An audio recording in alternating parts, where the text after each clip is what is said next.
Enthused by your compassion, in order to rid us of all the distorted views, you taught the holy Dharma. I pay homage to you, Gautama.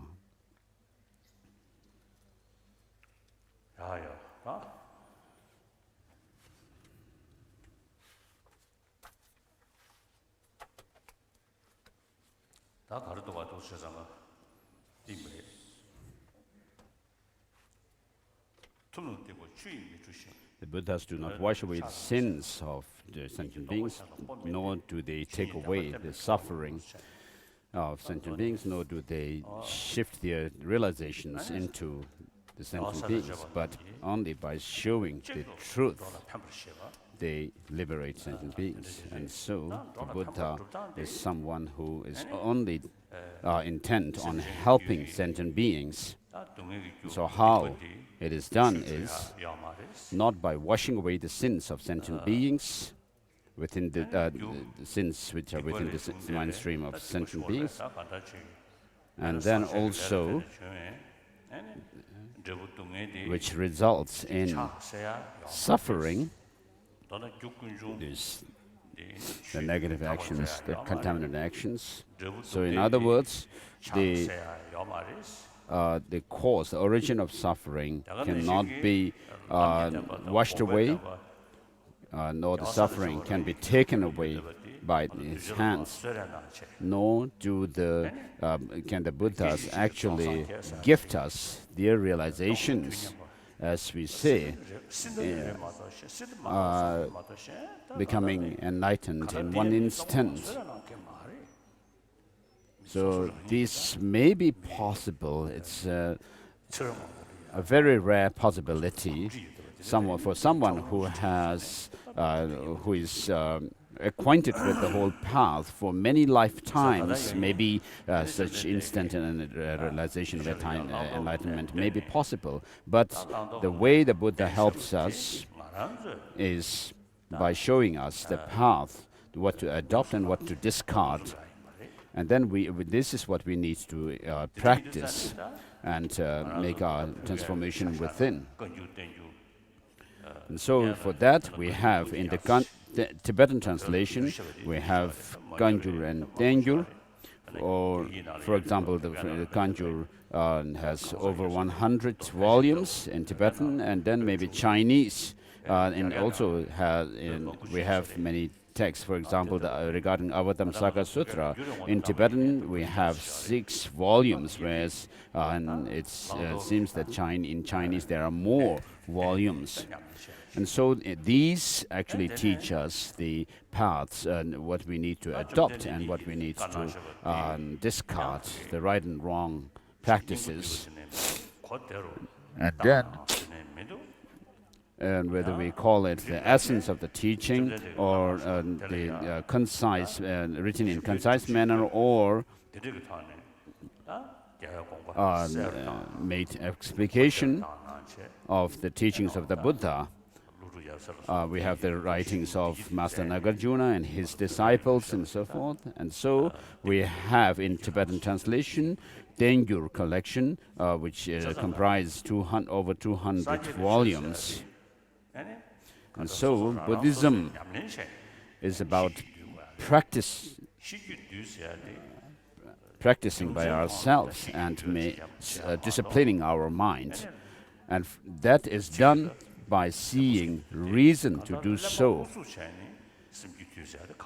It's not done rather foolishly, stubbornly. So especially in today's world, when we have all kinds of information coming, it's not going to work if we just be stubborn, but without seeing the reason. So regarding the Tibetan tradition, we have great writings of Tibetan masters. So the style of writing of Tibetan masters and Indian masters are different. George Atisha wrote the Lamp for the Path to Enlightenment after coming to Tibet, as requested by Jangchup Lamrim, the Tibetan chieftain at that time, who requested that Atisha give a teaching which is beneficial to the whole of Tibet. And so Atisha wrote this text for the benefit of general Tibetans in general, where there was not so much study of Buddhism at that time. And so he couldn't write this text for beings with sharp faculty as such, but for people in general.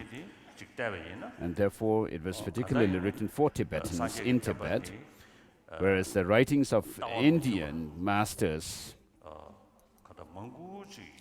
generally were written within the milieu of the various traditions that were extant in India in those days. And so they were non-Buddhist philosophical traditions and so forth, and so which actually posed challenges to the Buddhists, and therefore within that kind of environment the Indian masters wrote their text in India. And so the situation of writing these books in Tibet and India were different. And so, with regard to Shantideva's Bodhisattva Charyavatara, it is a great and incredible text for practice. But even in there is, in the 9th chapter, the chapter on wisdom, there are mentions of or criticisms of the non-Buddhist traditions. Of course, Shantideva's main objective was not criticizing non-Buddhist traditions as such, but because there were such traditions in India, and he wrote in that manner, because there were people who were not fond of Buddhism, not admirers of Buddhism as such. So in the past, Tibetan masters wrote within the environment in Tibet, but today the situation has changed with us, and it will be different in the future as well. And so we see lots of material developments, and people are attracted towards the material progress these days. And so we find that the physical pains and problems are more urgent than the mental ones. And so we see food, clothing, and so forth are more urgent for us. And so in the future Tibet will be like that. And therefore, with regard to Buddhism, I usually, when I explain Buddhism, first I give an introduction to Buddhism.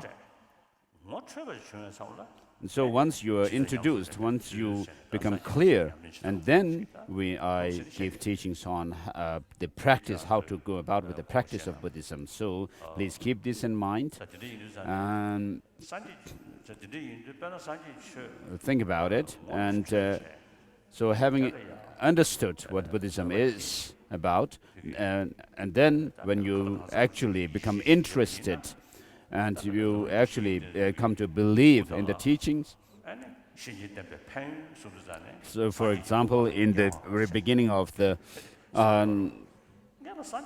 Lamrim text, it goes through the point of the benefit of relying on Guru, because it says that by relying on a guru, one is closer to enlightenment. So someone who has no interest, no understanding of the Buddhism, to someone like that, if you say Lamrim is actually bringing you closer to enlightenment, doesn't make much sense. And therefore, we need to put ourselves in perspective of the broader perspective of the structure, the whole structure of Buddhism. And therefore, Master Nagarjuna says, all the Buddha's teachings are based on the two truths. And so within the context of the two truths, the Buddha's or the Buddha has given his teachings. And therefore, in the Madhyamaka Avatara by Chandrakirta, which we all have memorized, so with the wings of conventional and ultimate wings spread widely, the bodhisattvas collect the two accumulations of merit and wisdom and then cross the further shore, reach the further shore of this samsara, which means omniscient state of Buddhahood. And therefore, before this verse, the verse preceding it, so the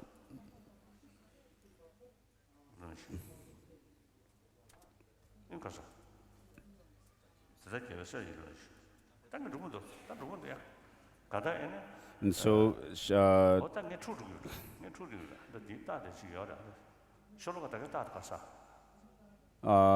His Holiness is trying to look for the text, the verse which preceded that, the one he recited. In other words, what it says is that by thinking about the dependent origination, the reality of dependent origination, when you are able to see things as illusion-like, and then you'll be able to see the possibility of nirvana, liberation. And if you're able to actually prove that possibility of nirvana, then you will be also able to prove omniscient state of Buddhahood.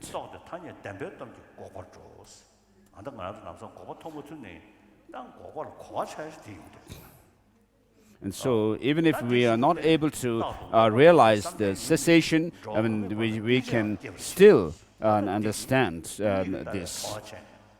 But based on the understanding of emptiness, so we are under the power of ignorance. And so, with the understanding of emptiness, what happens is you understand that ignorance is a distorted view, a misconception, and because of this, the other inappropriate perceptions and thought processes, like inappropriate meditations, happen. And so this is something that we can actually, if we really give thought to the teachings like this, we can actually see that it is true. And therefore, the more you dislike this true grasping at true existence that is within yourself, then you will also be able to see how other sentient beings are also overpowered by, enslaved by this ignorance, grasping at true existence. And so, if we really think, we can see that this true grasping at true existence actually damages us, ruins us. So although we may not be able to do so in a very powerful manner, but to a certain extent we will be able to do that. And so we will be able to see that other things like that are conventional actually have effect on in our life. So things do appear to us as if they have some kind of independent objective existence, and therefore some philosophical traditions actually deliberately try to prove that this is true. What appears to us, this true existence and objective existence is true. Although we all sentient beings across the expanse of space do not want suffering but want happiness. And therefore, as Master Tsongkhapa says, that by actually reinforcing this true, grasping at true existence through philosophical views, reasons, what you are doing is actually you are reinforcing this and through the philosophical assertions. And that actually is like inviting more troubles and problems to yourself. And so when you see this kind of condition of sentient beings being overpowered by such true grasping as true existence, then you will naturally feel compassion towards that. So when you have such a compassion, then this will not be an afflicted compassion. And so there may be, we can say that there is an afflicted aspect of an aspect of compassion which is afflicted, and another one which is not. And so by seeing things as like illusion, so by this illusion which confuses sentient beings, the sentient beings are confused in the samsara, as the Chalachakra Tantra says. So without actually understanding what suffering is and not being able to see that it is possible to overcome the suffering, then you may just wish to go out of suffering, but you will not know how to. But when you actually see what suffering is, and then see that the cause of suffering is something which we can actually uproot, then you'll be able to see that those who are actually overpowered by this grasping at true existence and the afflictive emotion and so forth, and you will feel compassion towards them. And so that the path comprising the wisdom and skillful means based on the two truths, and you will be able to see that this leads to the omniscient state of Buddhahood, and therefore Buddha, you can see the Buddha is someone unique. And then Tsongkhapa also says that the Buddha has shown us the path from his own experience, and therefore he is the peerless or the matchless teacher. So although Je Rinpoche has heard the teaching of the Buddha from his childhood and also had great conviction, and then pursued the teaching, the practices, and then he practiced the Dharma, and therefore he says in his three principal aspects of the path,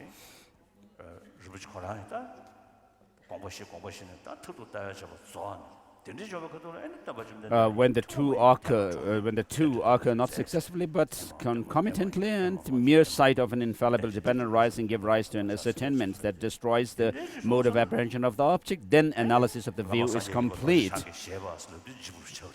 And then when you see the import of such teachings, well, when this kind of teaching was, of course, advised to Tsogkongpo Ngawan Trakpa by Master Tsongkhapa, and then when you really understand the teaching through these kind of logic and reasoning, then you will be able to see the real meaning of considering or regarding the master as, perceiving the master as a Buddha. So people, the monastics here are actually engaging in the study of the great classic texts. So unless you are able to actually make these teachings that are found in the classic text to practice, so that you are able to overpower the grasping at true existence, then that you will not actually find any other text for such means. So I read different classic texts like the Master Tsongkhapa's commentaries on Madhyamaka Avatara, and also Madhyamaka Karika. And so when it comes to actually applying these teachings found in the classic texts, then we have, in a sequential manner, then we have the Lamrim text. So we need all the different the materials in order to build a house. So the materials are in these classic texts, and then you need to put them together in order to build a good house, as you find the sequence taught in the Lamrim. So I wish to say this.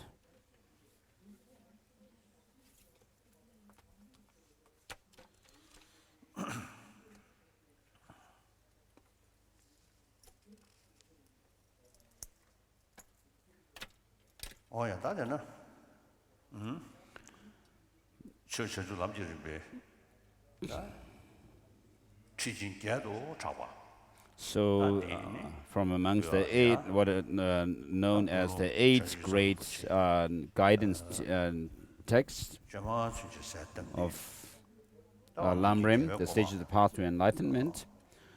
So, in order to listen to this teaching,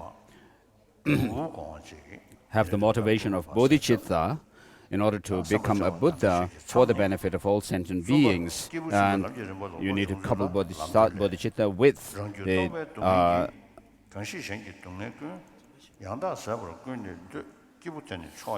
so we are on the part of the fifth Dalai Lama's text. We have reached the path pertaining to great beings. So, in order to train your mind in this, the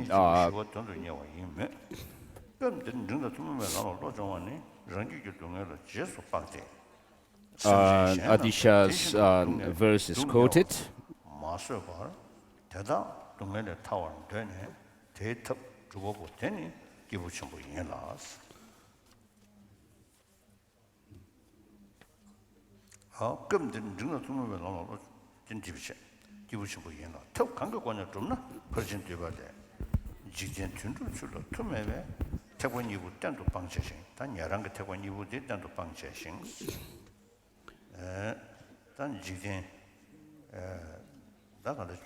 So it says those who, based on their personal suffering, want only to eradicate all the suffering borne by others are known as superior beings.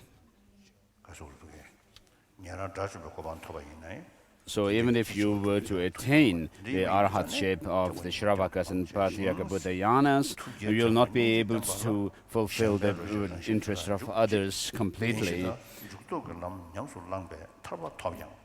So by basing your practice on the understanding of the Four Noble Truths, you may be able to attain nirvana.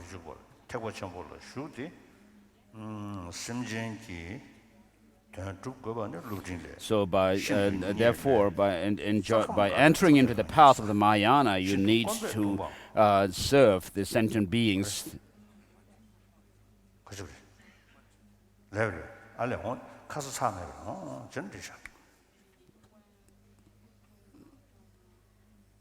So someone has suggested His Holiness, reported His Holiness that we have not finished the Benjamin Baldenish's text. We have not finished the part of training the mind in the path to the intermediate beings, common to the intermediate beings.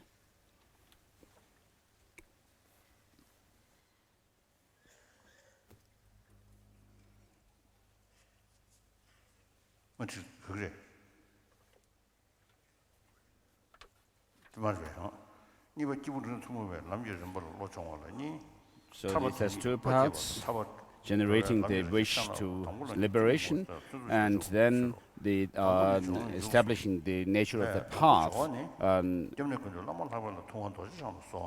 to journey there. And the first one has two parts: how to practice during the actual session, and how to practice during the post-meditation sessions. And so you visualize your master on your crown and think that all sentient beings, including myself, are suffering intensely in the samsara. It's because of not being able to see the nature of suffering, samsara, as suffering. And therefore, you make your prayer to the Lama deity to bless you, to have this intense wish to go out of suffering, to reach nirvana.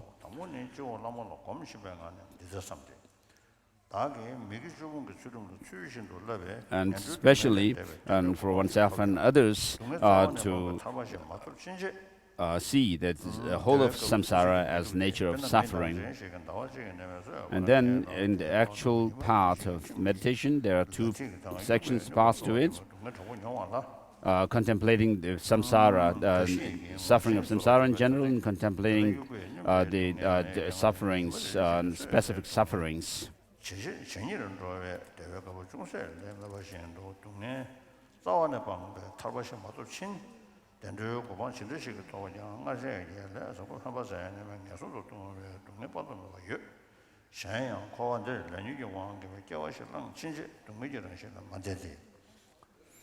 as long as you are under the power of karma and delusions, you are there's suffering.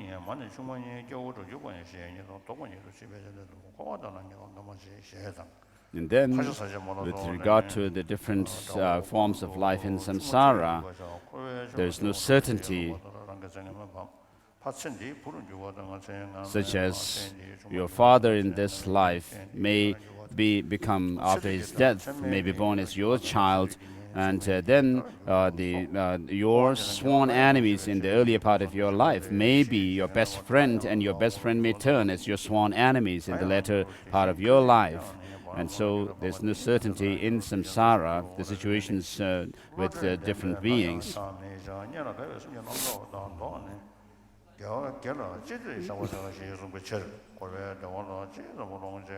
And so however much you try to enjoy these samsaric pleasures, there is no end to your desire.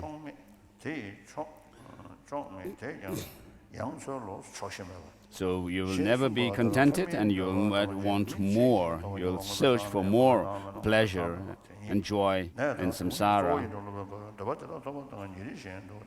And so this is another suffering of not feeling contented. And then, however beautiful body you may have attained in samsara, in the end you would have to discard it. As the Nagarjuna's friendly letter says. So even Indra, who is worshipped by the world, will fall down in samsara due to his karma. And then Chakravartin kings also becomes the lowest kind of servant of others in the end. And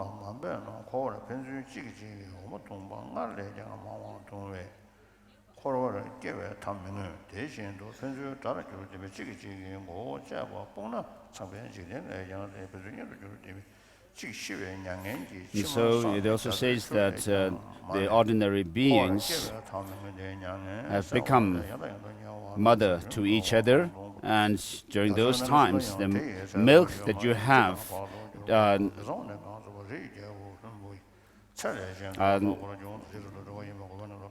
have suckled from your mother is more than the amount of the water in the oceans.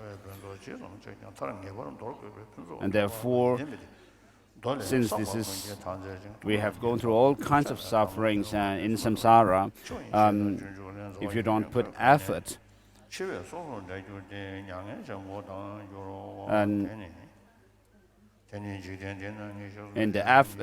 you don't put effort in cultivating their path, there will be no end to this kind of suffering in samsara. And then we have also become enemies to each other, where we have chopped off our heads. And all these heads that we have chopped off of our enemies, if they were to be piled up, it will exceed the height of this universe. And it will actually exceed even the Brahma land. And then the tears that we have shed over the death of our relatives and friends and so forth would also be fill up. It will be greater than the oceans.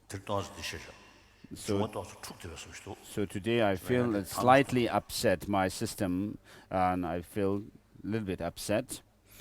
Disturbance in the elements. So I'm taking Tang, Tibetan medicine.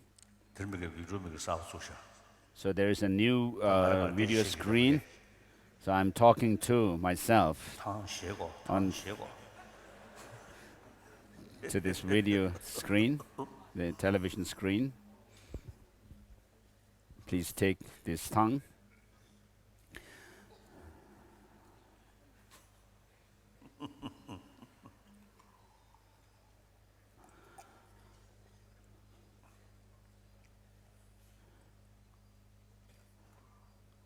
Oh yeah.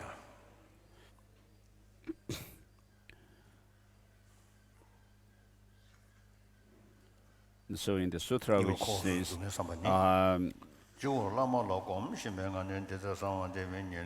so this about the general the suffering, and then the specific sufferings of samsara.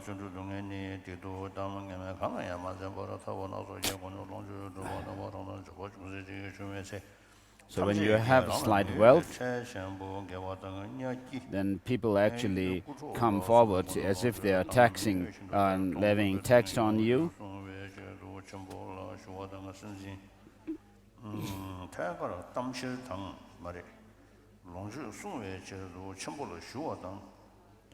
And then in order to protect your wealth, you will seek help of higher people with higher power and so forth.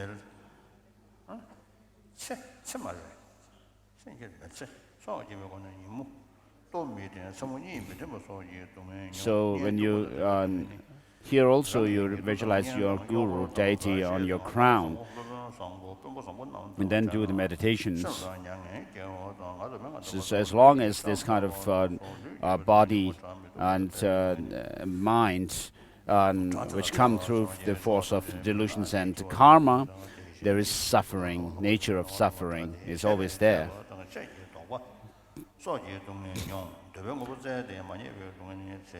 And therefore, what need is there to mention about the suffering of the lower realms of existence, the unfortunate realms? And so in this human body, the human mind and body that we have attained, there is suffering of hunger and thirst.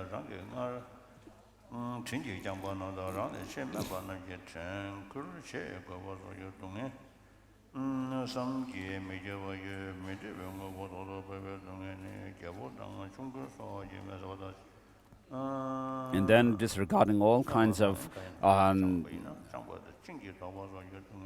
bad reputations and evil actions, you would also try to gain more wealth through various devious means. So when you actually obtain those wealth that you seek, and there will be people coming to you as if they were going after some kind of a tax.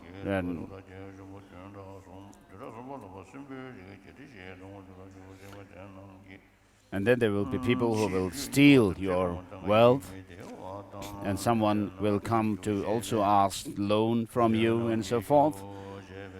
And then you will not be able to actually give them what they ask. And even if, despite this wish, despite not wanting to give them loan and so forth, you still have to give them, and there's suffering there.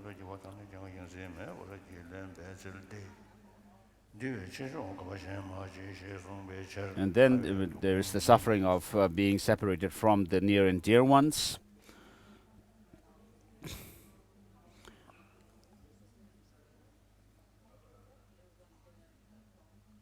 And then when you are separated from your lamas, your relatives, your friends, and so forth, you feel you suffer there again, a great sorrow. And then you actually cry in agony.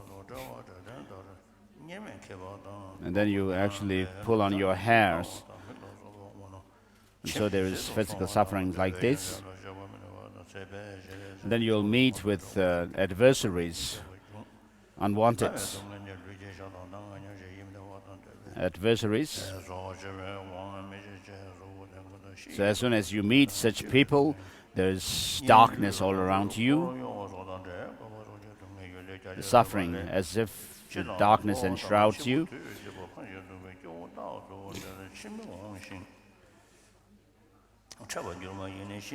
And then when the enemy, the adversary, goes to some other place, goes away from there, then you will feel as if there's a sunshine. And when the enemy actually punishes you,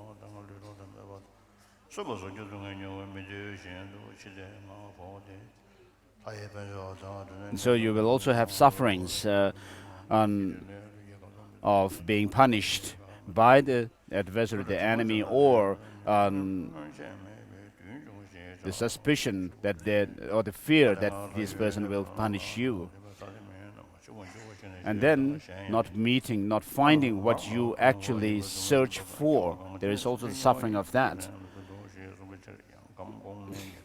So because of not having accumulated your merit in the past lives, you are poor, impoverished in this life. So you are impoverished and do not have food, clothing, and even if you may do some farming, you will not have harvest. And you do business, you cannot have profit. You do business,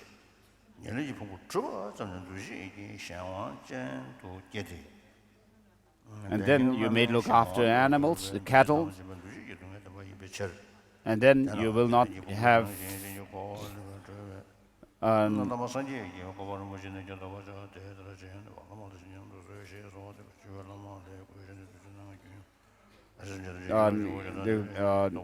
the cattle are not able to give birth to their babies and so forth, so you don't have more of those cattle.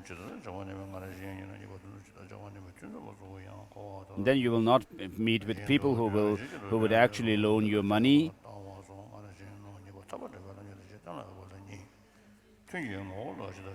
And then even if you actually beg for money and so forth, there will not be people giving you such things, money and so forth.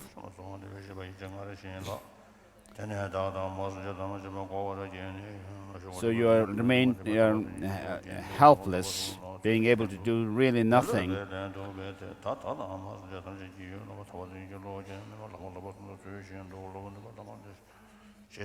And the people whom you have been kind in the past,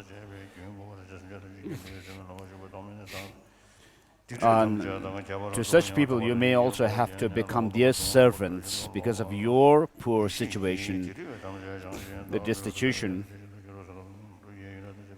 So there are lots of sufferings like that in samsara.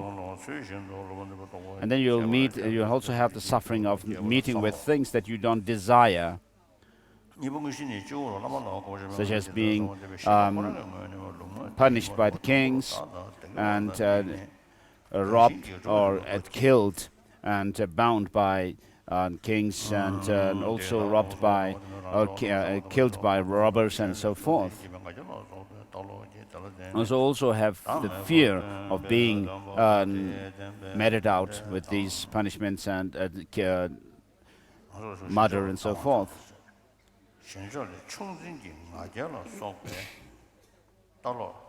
And then there is the suffering of birth, and also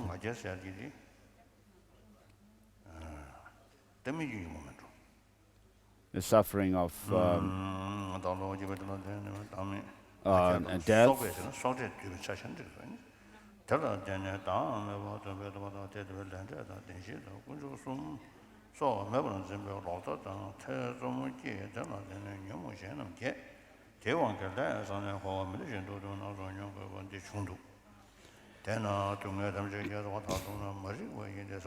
So, since ignorance is the root of all suffering,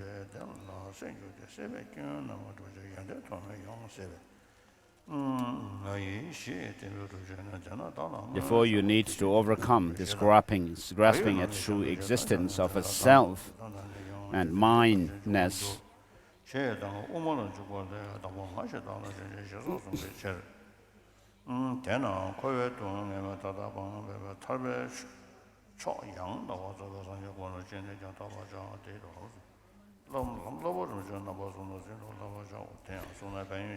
you should contemplate the suffering of samsara in general, and samsara as a whole, and seek the path to liberation.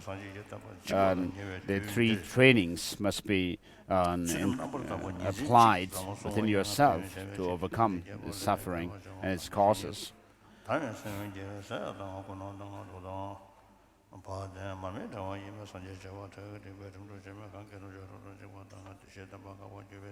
And so, during the meditation session, you think about these different sufferings, and then at the time of the in-between sessions, when you leave the meditation session itself, during the post-meditation sessions, you should also think about reflect on the sufferings of sentient beings, or the samsara, seeing the nature of samsara as being suffering, and read texts such as the scriptures, the words of the Buddha, and also their commentaries.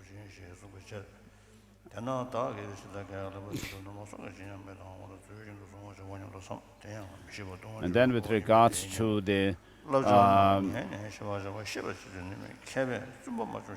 establishing the nature of the path leading to liberation, there are also two paths to it: how to practice during the actual meditation session, and then what to do in the post-meditation session.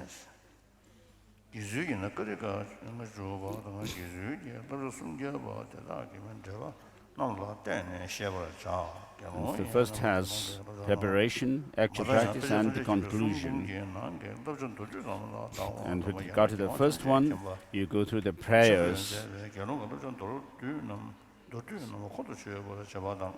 which says, I make supplication to the Munindra Vajradhara, who is my guru deity, who is the embodiment of all the objects of refuge, and so on.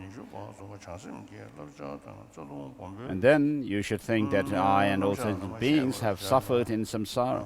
And since we were born in samsara for so long, and we have suffered intense suffering, and various sufferings in samsara, and so forth, you should have this cultivation, the determination to go out of samsara. And so,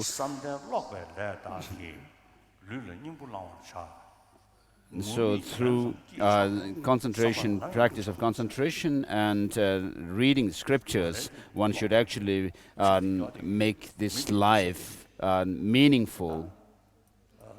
And merely wearing the robes, you should not be content with this. And so this really helps me. So as it is said by the Arhat Sagalha, and so with regards to concentration practice and also reading texts, he says that one has to spend one's life on a daily basis, spending time in concentration practice as well as reading scriptures. But merely wearing this, one should not be content merely being able to wear the three robes of monastics.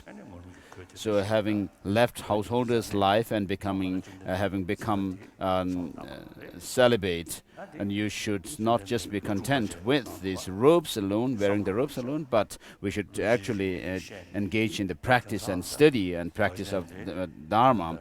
And we should also look up at the role model of the Buddha himself, who has gone through the 6 years of austerity, of which we can see statues. And we can see in Bodh Gaya business people selling these statues of a Buddha, in austerity. So the real statue is actually in Lahore Museum in Pakistan. And a picture of this Buddha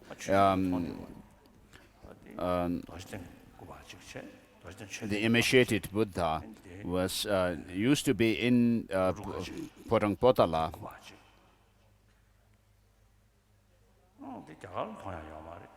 And so this was not there when I came to India in the beginning, but when I once went to Japan, there was an exhibition of some artifacts, ancient things from Lahore Museum, and so I saw this statue of the Buddha, the emaciated Buddha statue, and it reminded me of how the Buddha actually went through hardships. And so we, of course, when it comes to doing our practice, we just rather do it very, take it easy. And so later on, I also got a picture of this Buddha from the Lahore, of the statue from Lahore. And this statue is these days, we can find the replicas of this being sold in places. And so the Buddha, in the eyes of in the parlance, common parlance of the common people, so we are, of course, very ordinary sentient beings. And so we need to really look up at the Buddha and strive in the path, in practice. And so we should, as the Arhat Sagalha says, we need to really practice and read scriptures and not be contented with merely wearing the robes.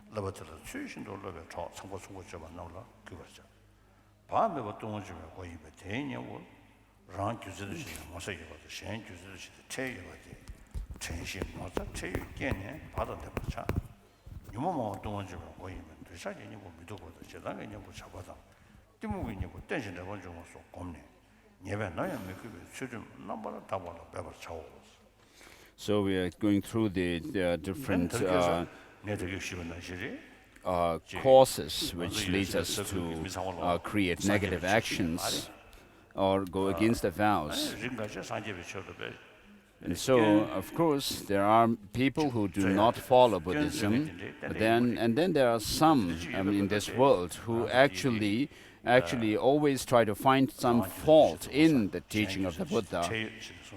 And therefore, we need to be conscientious, and we need to actually practice feeling shame and embarrassment if we go against our practice.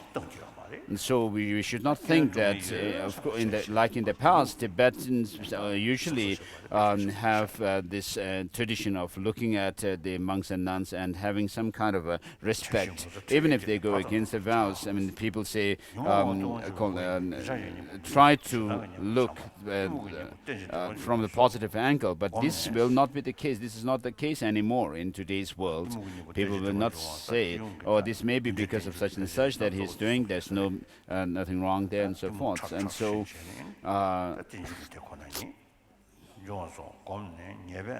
we need to think about the 12 links of dependent originations, and then base ourselves in the practice of morality and keeping our vows and precepts pure, untainted. So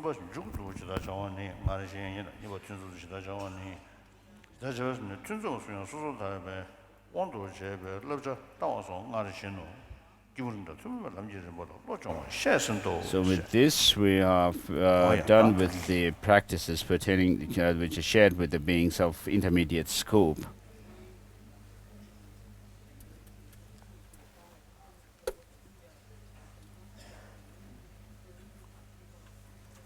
And Panchen Paldanisha's text. Now we are switching to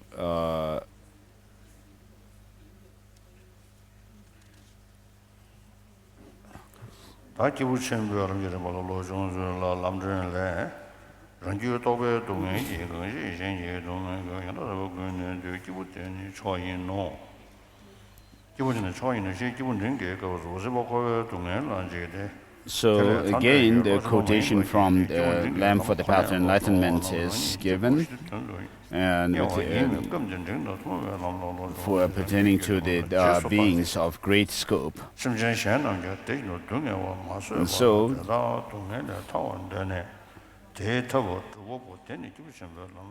so, having developed this genuine wish to go out of, to reach, to aspire for liberation,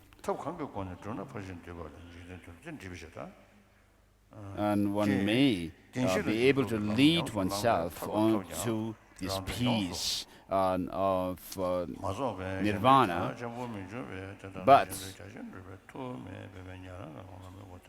the purpose of teaching this, training our mind in the path which is shared with the beings of the intermediate scope, is just as by inferring from our own suffering, and we should be able to feel the suffering of other sentient beings unbearable, and therefore we should develop this wish and aspiration to lead other sentient beings out of suffering, and therefore the means to that is the path of the great beings.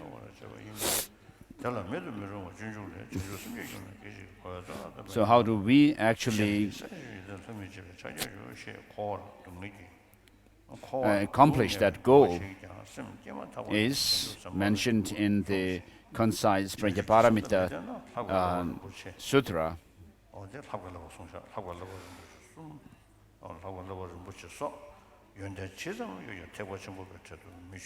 So however great qualities you may have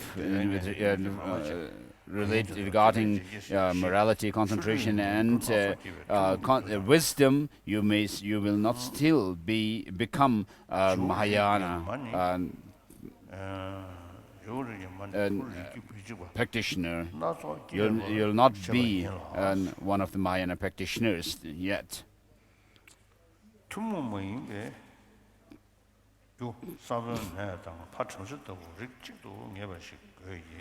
And so we need the understanding of emptiness, of course, is a common means, or the method or common means for both nirvana and omniscience, but the unique course to lead us to Buddhahood is this bodhicitta, like a father, whereas one person can have three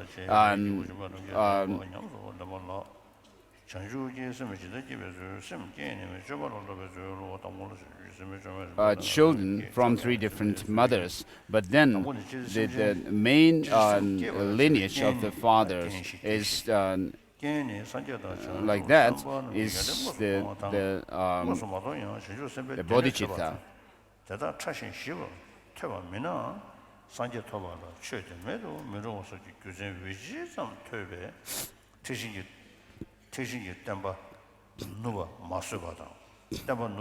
So finding the decline of Mahayana teachings unbearable,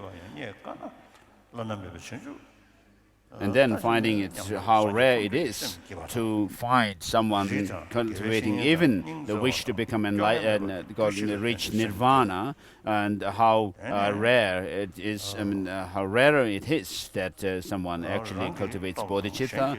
You can also, inspired by that, you can one may develop bodhicitta.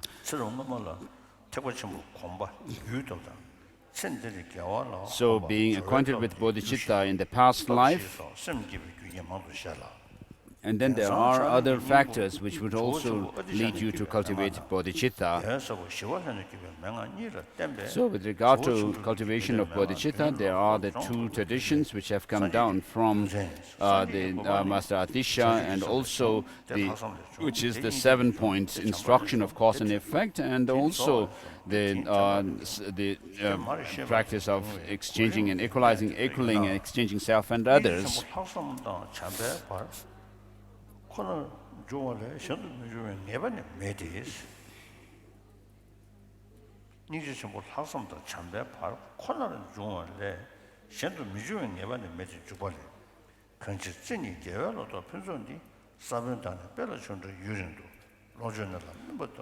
with regard to the 7-point instruction, there is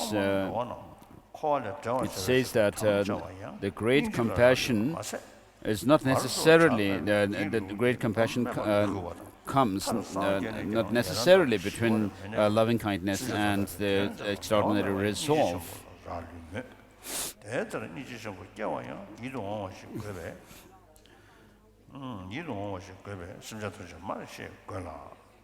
So in order to develop great compassion, you need to see all sentient beings as your mother and find them dear to you. So great compassion is the wish for sentient beings to be out of suffering, free from suffering. There's a mere wish for that, but then there's and also not just leaving it at that wish, but actually going forth and making the determination to free them by yourself. And so, in order for this to happen, you need to know what suffering is. The suffering of suffering, you don't only have that wish to be out of suffering, nor the changeable suffering, but mainly the pervasive conditioning existential suffering.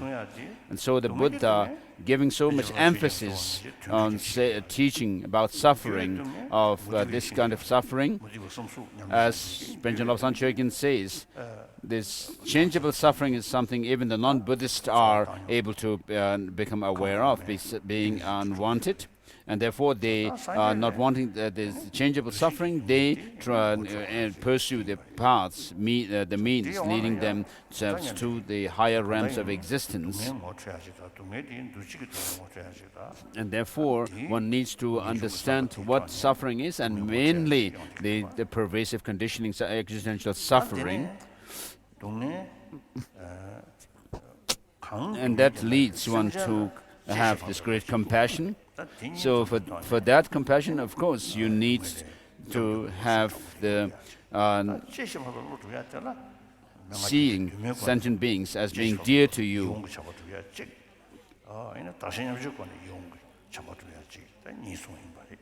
And so there are two ways of cultivating this affectionate love, through the 7-point instruction and also equaling and exchanging self and others.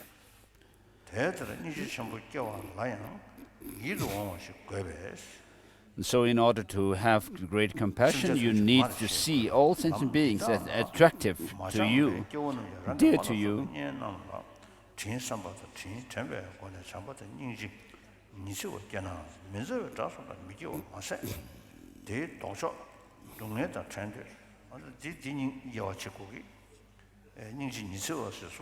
So a partial compassion may be experienced by you, which is like can be biological. So because we have this kind of body, and in order to sustain ourselves, we need some kind of love from others, whether we are born from eggs or from the womb. The child needs the mother's care and nurturing. For that, without there being some affection from the mother will not take care of the child. So even the birds and insects and so forth take care of their babies, their offsprings. And then similarly, dogs, cats, and so forth, and human beings, of course. So mammals and those born from eggs and so forth, the child is nurtured by the mother's care and affection. The greater they receive the care and affection from the mother, the greater, the better their upbringing. So even scientists, from their own research and experiments, are able to see this. And so this is something empirical to us. So this is a story. There was an international Buddhist conference. It was a small gathering in Delhi. It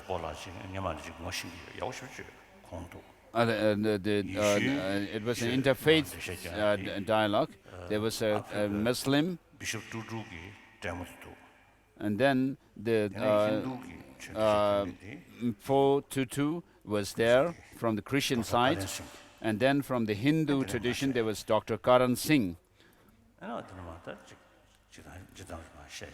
And then I was there, and so Dr. Karan Singh, I knew him since 1956.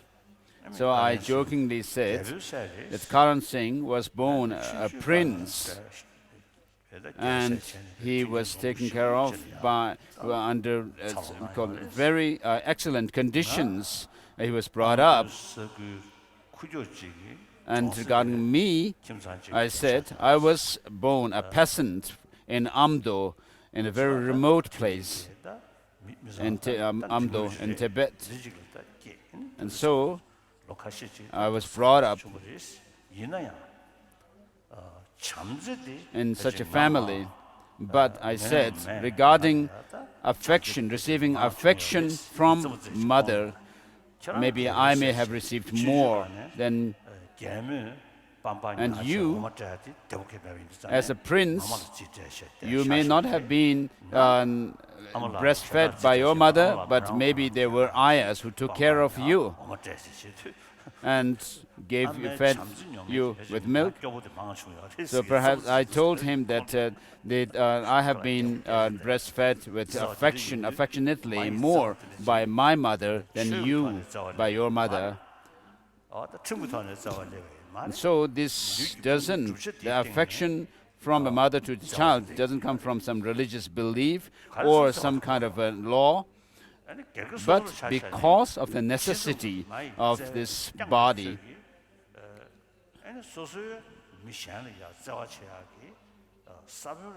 And so the greater you have received affection from your own mother, it would have left some seed for affection in your mind stream.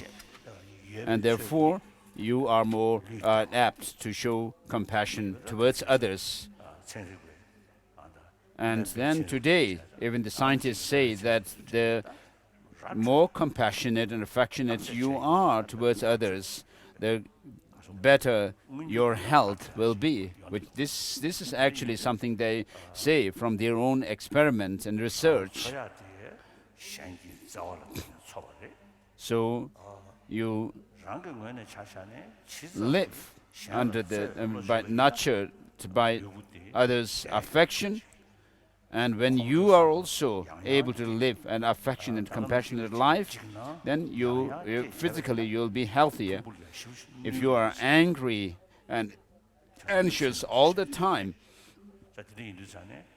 they actually harm your health as well. So your immune system, if you are constantly angry or fearful, then they deplete the immune system as well, and they weaken it and deplete them, this immune system. Therefore, the greater your compassionate you are, the more compassionate you are, your the physical elements will be in balance, and also it will help to combat the sicknesses, and also your immune system will be strengthened, and that in turn helps you to fight antibodies,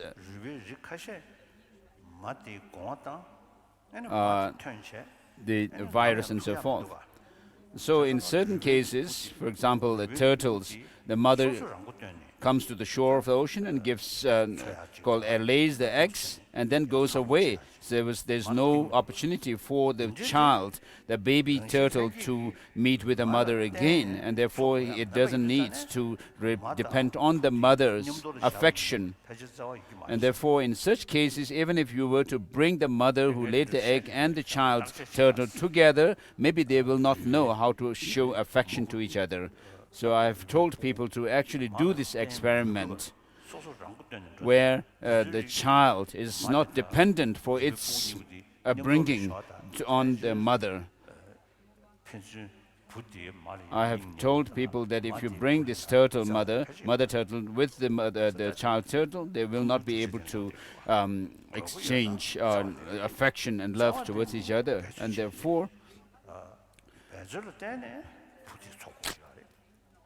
we need affection to nurture and upbringing, for our upbringing, and therefore the mother becomes affectionate to its child because of this biological condition. And therefore this kind of compassion is, as mentioned here, is partial.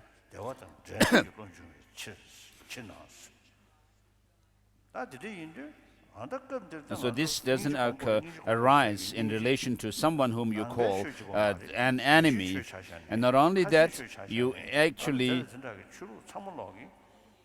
wish them to have more suffering and be devoid of happiness. So we need to cultivate a compassion which at least can cover all human beings, at the least, even if we may not think about the whole of the entire sentient being. And therefore, when it comes to such a practice, all the religious traditions have this kind of practice of compassion extending to all the entire humanity.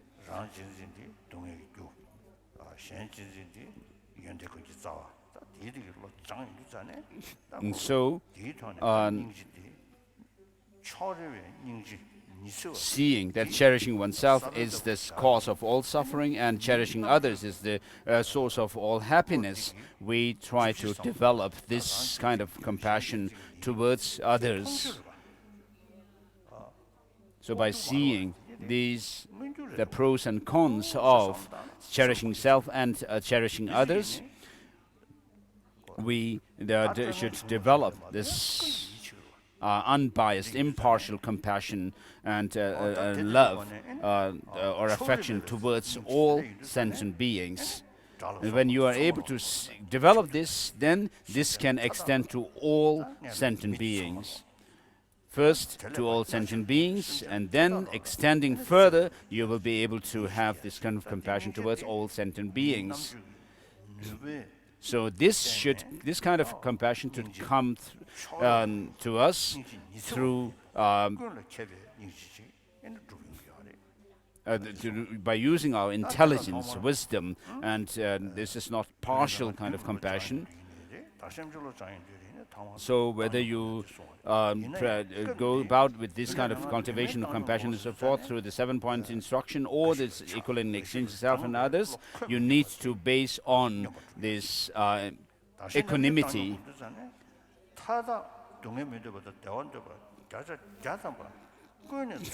So, in the case of cultivating the compassion through the exchanging self and others, we see the fact that all sentient beings are same in wanting happiness and not wanting suffering.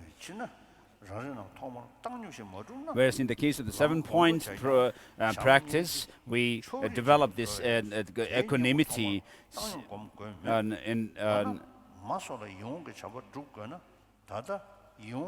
differently.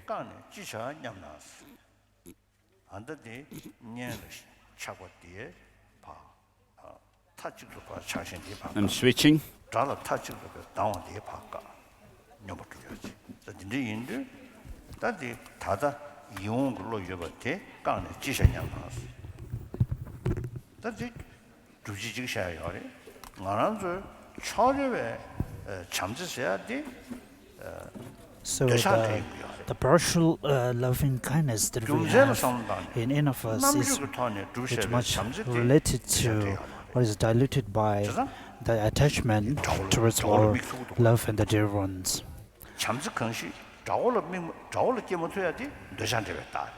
So the kind of the loving kindness that which we cannot generate towards our enemies and those who are neutral to us. So this kind of loving kindness we can term as partial.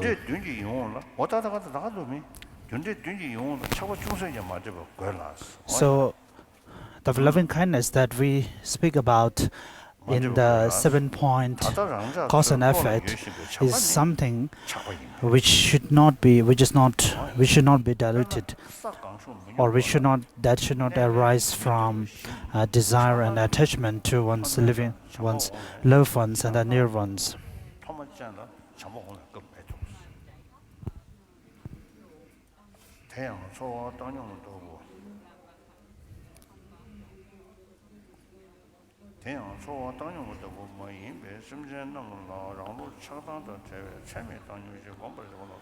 So the practice of equanimity, first, the importance of the practice of equanimity is to have a sense of equal towards all the sentient beings, irrespective of whether one happens to be the loved one or the enemies. And so the way to start such kind of practice, so first we have to start from one's love and the near ones. So the reason why it is being stated that we have to focus such kind of equanimity or the loving kindness first from one's love and the dear ones is that in that way, since we are very much related to one's loved ones and the near ones, so in this way it is much easier to develop such kind of aspiration and loving kindness towards one's families and the near ones. So after that, gradually one has to practice further until the mind of the loving kindness and the great compassion encompasses all the sentient beings. And in some ways, the person whom we refer to or consider as one's enemy for this life has been one of our loved ones in our previous life. And so even though those one who consider as our dear and the loved one in this life has been one of the worst enemies in our previous lives. So if we contemplate in this way, then it will be easy for us to develop the mind of equanimity towards all.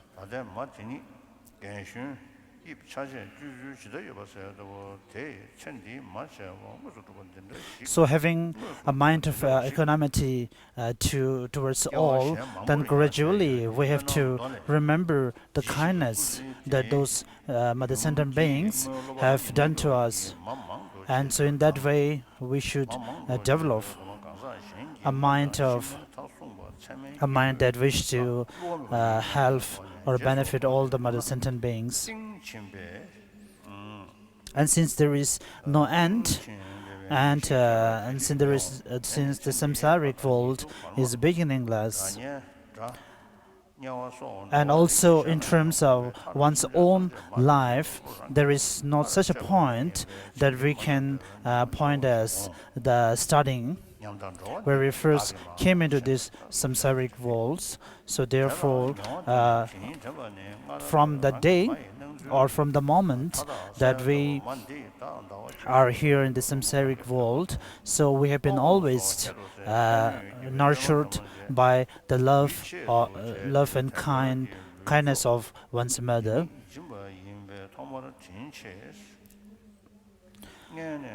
we can all think about how the mother of this life is very kind to us. So similarly, we can think about the same kindness has been also done by the previous mothers.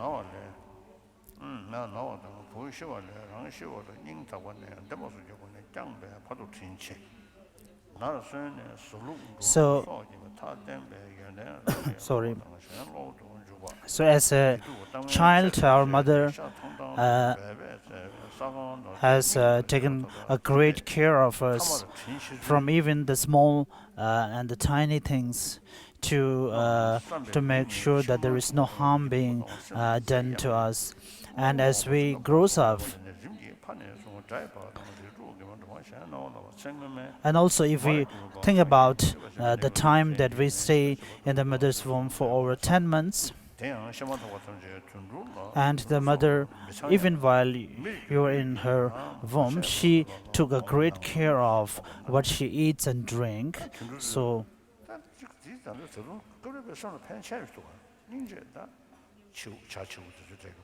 and if we look at the birds and the offsprings, so of course, even though the mother sacrificed their life in order to protect their offsprings. Also, if we looked at animals, the deers, and when the lions and the tigers came to attack the deers, so of course the deer mother, even though they are uneducated, they're full of ignorance, but even it is very sad that we see that in order to protect their offsprings and the babies, they sacrifice their own life.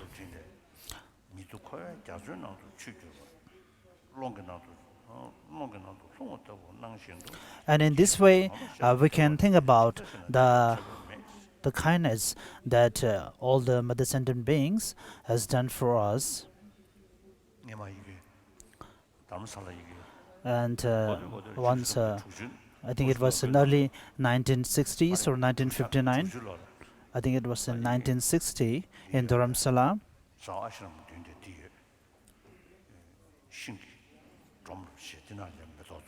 And we have kind of a container made out of a wooden container, and we planted some flowers, and there some butterflies came and laid their eggs upon in the Swarg ashram. The place was in Swarg ashram. So while the butterfly, the legs are even the mother will not stay protecting the eggs. So but the mother, as soon as the offsprings came out of their eggs, so she knows that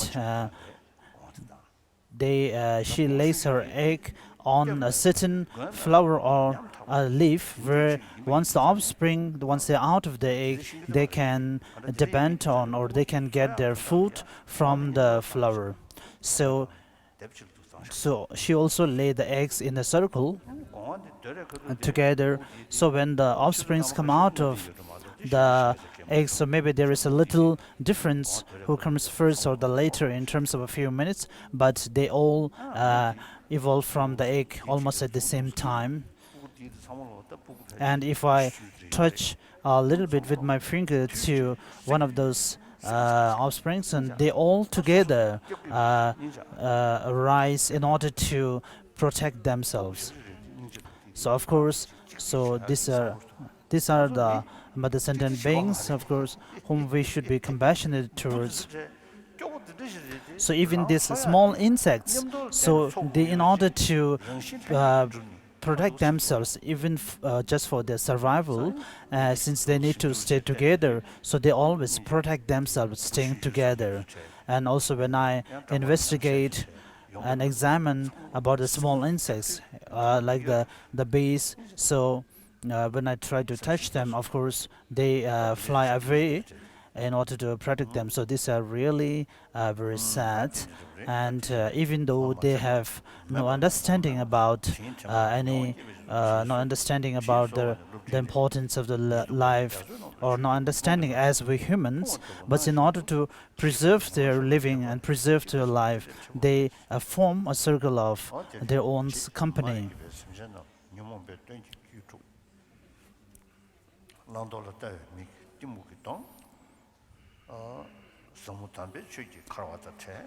And even though they wish to protect each other, but due to ignorance, they always end up being prey to some other predators. And of course, in terms of the teachings of the Lord Buddha, so they have no opportunities at all in order to receive any kind of teachings. So when we look at such small insects, of course, it is very difficult to think them as one of your mothers in one of your lives. But of course, we can generate a mind that as the same as we are human beings, of course, they are also by naturally wanting happiness and do not want suffering. So for someone, of course, the 7-point cause and effect is very effective. But for me, the practice of exchanging self and other is more effective.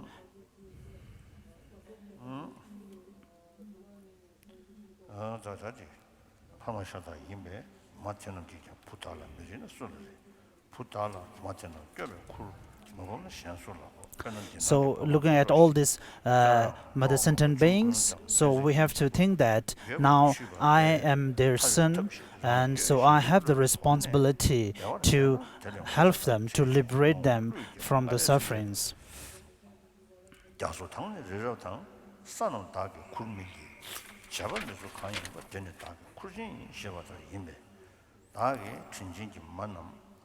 So when I have the potential to liberate and to help all the mother sentient beings, and even though I have such capabilities, then if I stay without thinking about the mother sentient beings, or without or just leaving them behind, then of course it is really something very sad. And how one can benefit this mother sentient being is to giving the food to those who are hungry, and giving water to those who are thirsty, and in nowadays giving medicine to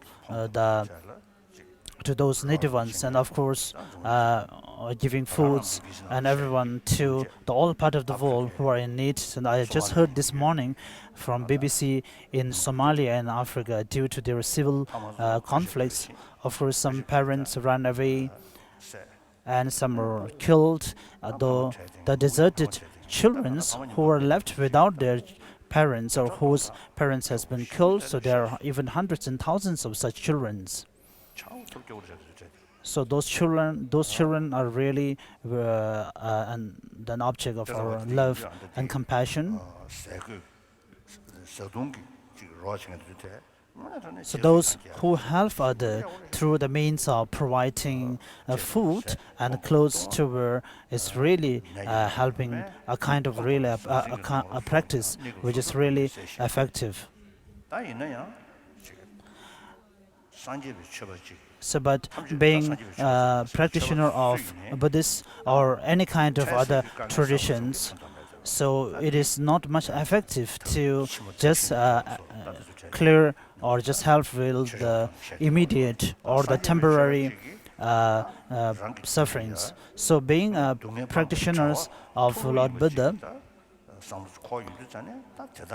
being a follower of Lord Buddha, of course we have to think about the origin of all these sufferings, and we have to strive towards bringing them closer towards eliminating the root of the suffering and bringing them closer to the truth of cessation or to moksha. So even this numberless number of sentient beings have been the king of all the gods and goddesses like Brahma and Indra. And even though they have the great pleasures for thousands and millions of life, but due to the contaminated nature of those happiness and those desires, they are reborn again to the lower rebirths. So thinking about in such way, we have to generate a mind that I will bring all the sentient beings to the state of enlightenment. And having set up such a foundation to generate a mind that aspires for enlightenment, so that itself is not enough, and we have to strive further in order to actualize the mind itself within us. And if someone has the mind of compassion and the mercy and love towards sentient beings, of course, we ourselves can be more proud, and it will help us get encouraged. And once we have the proud and encouragement, then we do not feel frightened or isolated. So even though the other person may not respond in the same way, as they may be different, but from our side, since we have a mind of compassion and love towards everyone, so that will, of course, ultimately generate a very well-being in ourselves. So other than that, if we always think about the self as the most important, then we will develop suspicion even to the friends on the right and the left side. In that way, it will bring a lot of frighten to ourselves, and the peace of our mind will be disturbed. So if we practice the loving kindness, through it, the peace of mind will come. And of course, the friends, the companions will flock to you. And in terms of the life itself, we will have a very meaningful life, a life which is more happy, with more companions and friends, and we can always have a smiling face towards everyone. So in terms of reality, the more the person is happy and calm, of course his physical body will be also better in terms of health. If the body itself, in terms of the four elements and others, maintained in a very steady way, then of course it will bring a great sense of happiness to the mind as itself. So the body itself has the potential to bring happiness to the mind. So even those selfless, those who are those non-living beings as flowers and the trees, so they have a potential for themselves to drive away the obstacles which bring obstacles to their growth and development. So if these non-living beings like flowers even have such capabilities, of course, we human beings and the sentient beings do have such possibilities.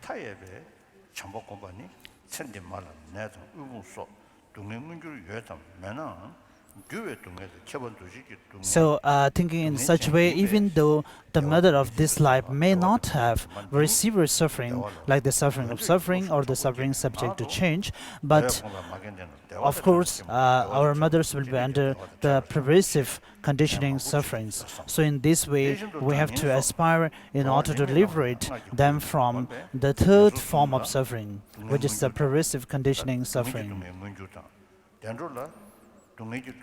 And in terms of the lower rebirths, the suffering such as pain are very evident. And in terms of the higher rebirth, like the gods and humans, the suffering subject to change will be evident.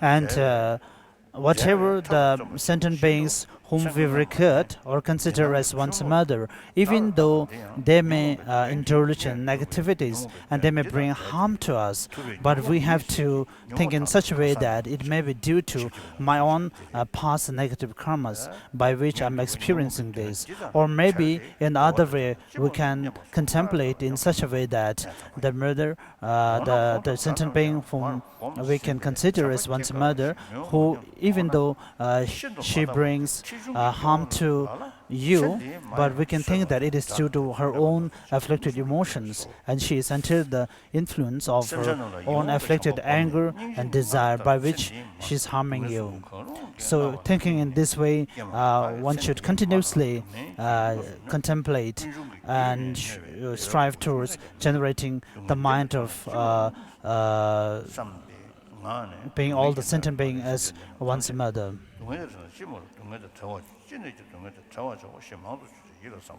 So in this way, we have to meditate in such a way that may all sentient beings be free from all the sufferings, and may they have the permanent and the ultimate happiness.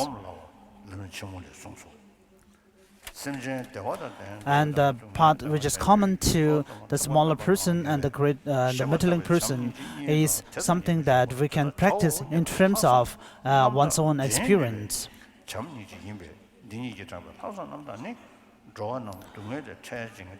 And now having such a kind of a loving kindness towards all sentient beings, then one should strive towards generating the great compassion. The compassion which strives to liberate all the sentient beings from the suffering of the great oceans.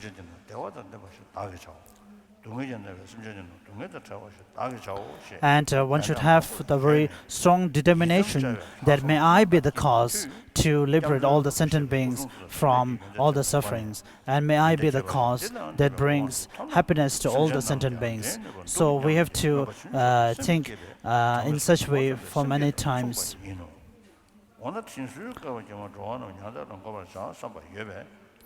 So even though we may have the wish to bring all the sentient beings to the state of liberation, even at the first level of the practice of the 7 pieces cause and effect, the second one, remembering the mother's kindness, then what is the difference of that kind of mind at the first level and at the end level, or the 7th level during the great compassion?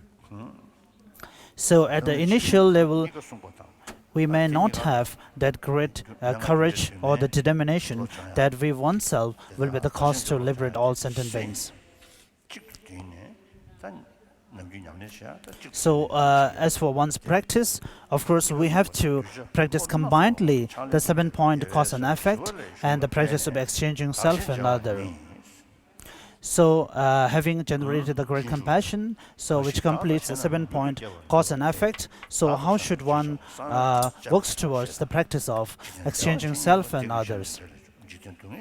We have to contemplate, as it is stated in the engaging in the Disa Bodhisattva, that whatever the happiness that we have in this life, it is due to the other sentient beings, and whatever the sufferings that we have, it happens due to the self-centered feeling. So therefore, look at the Lord Buddha, who is always working and benefiting others, and ultimately he is much happier than any one of us.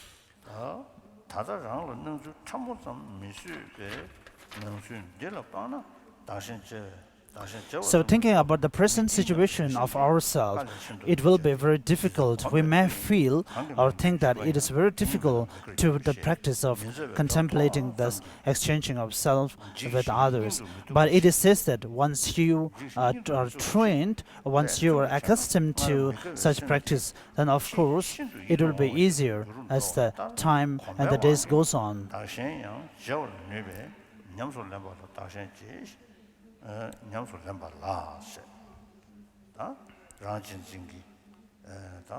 So the sense of the mind while looking at one's enemy, so before contemplating such a mind, when we have such kind of mind towards one enemy, so that kind of mind can be gradually converted, bring towards the affectionate mind towards that same enemy. And in terms of the present life, it is also due to the feeling, the mind mind that aspire to benefit other people. So if we are under the influence of the self-centered feeling, then of course there won't be an ultimate happiness for us. So even the next and the subsequent life also, it has to come through the mind that benefits others. So if one have the stronger mind that wish to benefit others, so from that also the wisdom that realizing emptiness will also arise. So if we are not able to exchange the self with the others or exchanging one's happiness with others' suffering, then there is no possibility to have any ultimate happiness in this samsaric world. So in this way, we should train and train in the practice of bodhicitta. So once we train in the mind that wish for enlightenment, then of course it is a starting point of the great path for us. So having, as it is stated, that once we have the practice of great bodhicitta, from there onwards there won't be any sorrows and suffering. And it is stated in the Guru Puja also that even for the one sentient beings, I will stay in the hotel for eons and eons. So such kind of minds, of course, if they are partial, cannot happen, or they cannot be happen by force or summon. So by thinking about the beneficial factors and thinking about its results, then of course we will be able to generate such kind of mind.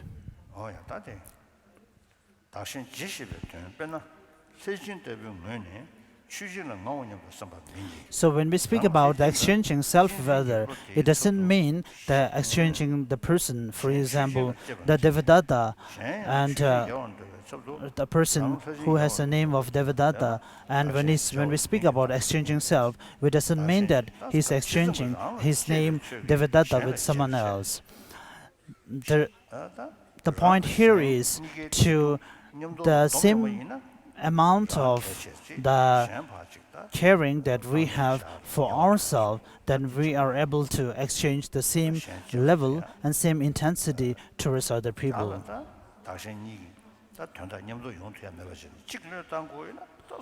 So if there is not possibility to have the exchanging of self with other and also having a self-centered feeling at the same time, so then of course we have to let go of the feeling of the self-centered or feeling the self is more important.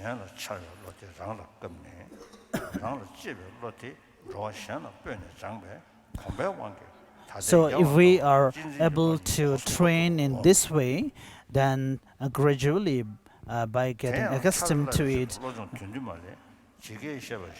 gradually such kind of mind will arise without much effort.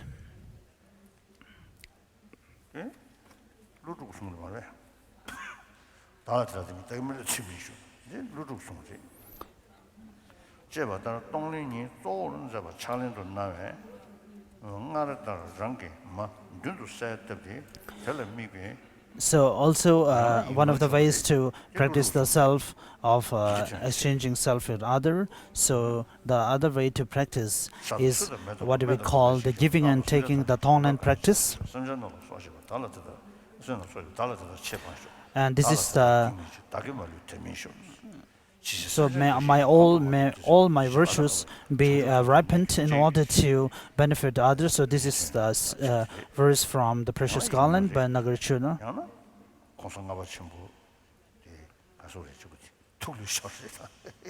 So maybe it is a mistake here that the Precious Garland's quote has been raised here.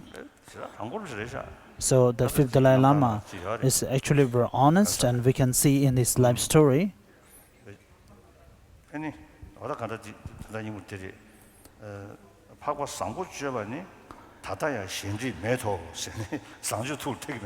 So he says that the prayer of Samandra Bhadra prayers, so he has not memorized it, so he cannot recite it by heart without looking at the text. So maybe fifth Dalai Lama has thought that this verse may be a verse of Bodhicharya Avatara. So even though this is a verse from Nagarjuna's precious garland. So the practice of the giving and taking is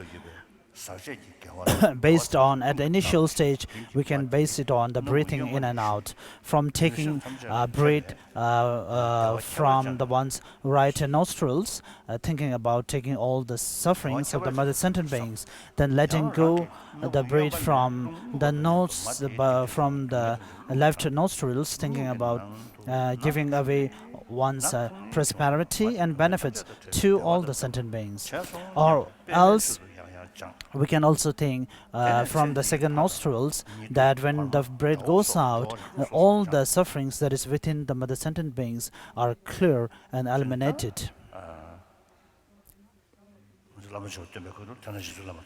And when we recite the Guru Bhuja, we also to meditate about the giving and taking with the verse that the kindness of all our teachers and some prisoners, Tibetan prisoners in Tibet, so when they undergo huge sufferings and the problems, so they meditate this simple practice of giving and taking, and even though it may not be benefit too much to others, but of course it helps them a lot in their thinking. And in particular, of course, if we practice the giving and taking, it will help a lot towards generating a calm mind towards one who consider you as their enemy.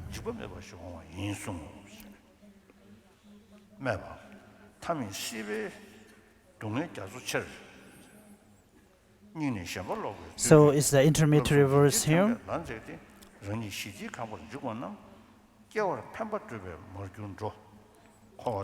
It reads that the ocean of the great samsara, and in order to liberate from such an ocean of suffering, we have to generate a mind of renunciations through the joyous effort and with the staircase of the three trainings. So one will be able to reach the ultimate peace house of liberation. And since that cannot be done individually, of course we have to rely on our companions and the numberless mother sentient beings. And having seen all those sentient beings who are actually your mother, who undergo such sufferings, of course one has to generate a mind to liberate them. So the next is how to take the bodhicitta through ritual. So having trained in the mind of bodhicitta, so in order to generate a very profound and complete mind for enlightenment, we have to take it through a ritual. And for the preparatory, of course, we have to take the refuge prayers. Then also we have to strive towards accumulation of merits and elimination of our negative karmas. And as for the actual ritual, we have to take it through a certain verse, and at the end we have to dedicate the merits in order to benefit the numberless mother sentient beings. So these are all stated clearly in the small, the concise, and the middle lamrim.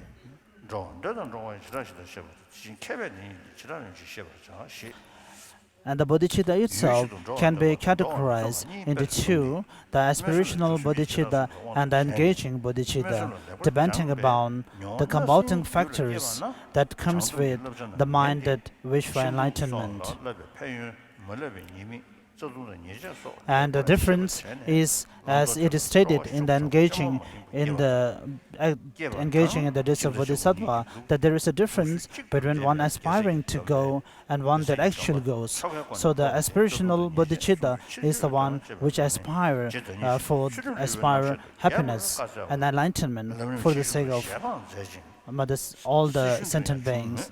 And the latter is the one which actually engages in those acts.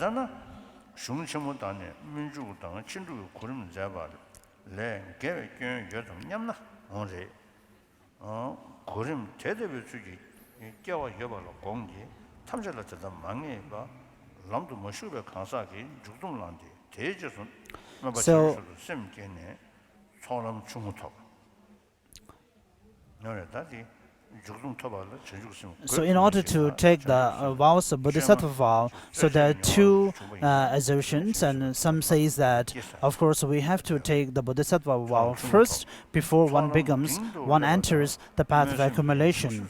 And other schools says that one can take the vows of Bodhisattva after we are in the first path of accumulations. So even though we may have disagreement with these two views, but it is not certain, because that is depend on the practitioner's view and practitioner's capabilities. So generally, first we attained a complete bodhicitta, the mind for enlightenment. Then later, as we generate the mind for enlightenment, we are considered as the bodhisattvas. One can be considered as bodhisattva who is in the first part of accumulations. And even the first part of accumulation, we divide it into three: the small, the middle, and the great. And as we become bodhisattva, we started from the small path of accumulation. Then as we progress to the middle path of accumulations, we generate the bodhisattva vows. And the bodhisattva vows act as the cause to combine the bodhicitta mind along with the practice of six perfections, which is called the engaging bodhicitta.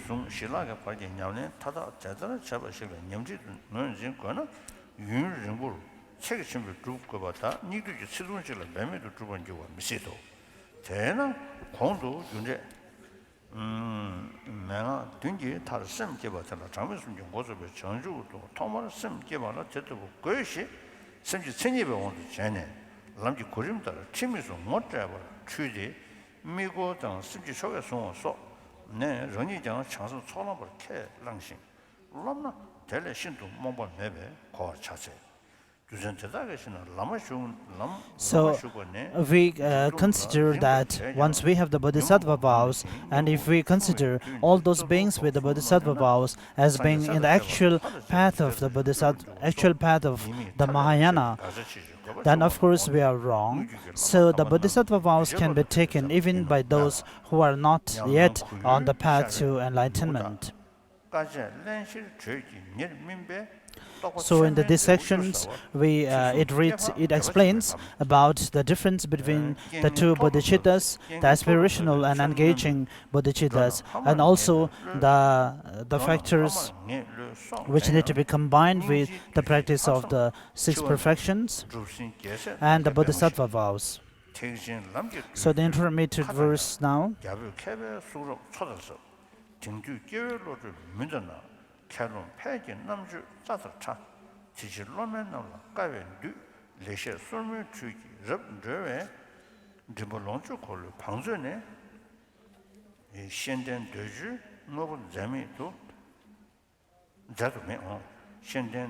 So whatever the realizations that we have and the bodhisattvas have, it is due to the practice of the three trainings.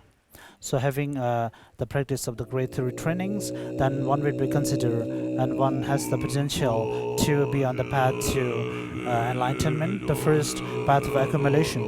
So we will break here for lunch. And in the afternoon session, it will start from how to train, having generated the mind.